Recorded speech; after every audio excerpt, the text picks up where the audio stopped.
Grau concentra hoy los actos de la Setmana de les Lletres Asturianes de esta tarde. Por este acontecimiento, durante estos días, informamos también en asturiano. Los poetas Sofía Castañón, Vanessa Gutiérrez y Pablo Teixón van a participar en un recital sobre la poesía asturiana más nueva.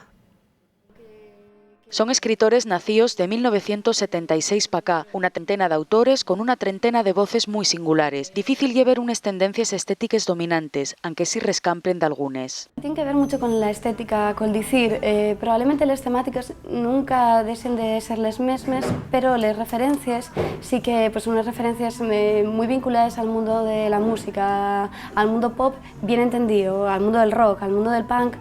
Según el crítico Xosé Volado, no temático siguen siendo múltiples. Aparece el sentimiento de la tierra, la familia, pero también la cotidianidad más urgente. Sigues falando, pues, a lo mejor del campo, que es el tópico que se suele decir de la poesía en asturiano, de la desaparición del campo, porque seguimos vinculados, seguimos viéndolo y mamándolo a nuestros abuelos, pero aparece la industria, aparece las incertidumbres y dentro de unos añinos pues habrá que ver cómo cuenta esta generación el momento en el que estamos viviendo, que yo creo que va a calar del todo, ¿no? En la literatura, pues tanto la emigración que están padeciendo muchos de los autores en asturiano mozos, como la crisis de los que queden.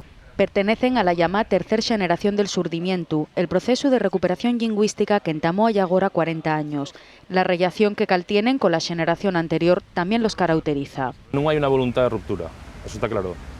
Lo que no quita para que sí que note una transición tranquila, por decirlo de alguna manera, que ya es un producto de un continuum, ¿no? De una línea, de un camino que se fai. Estos son sí casi los más viejos de los más mozos, voces de autores nacidos nos 80 y nos 90 entamen a percorrer el so propio camino.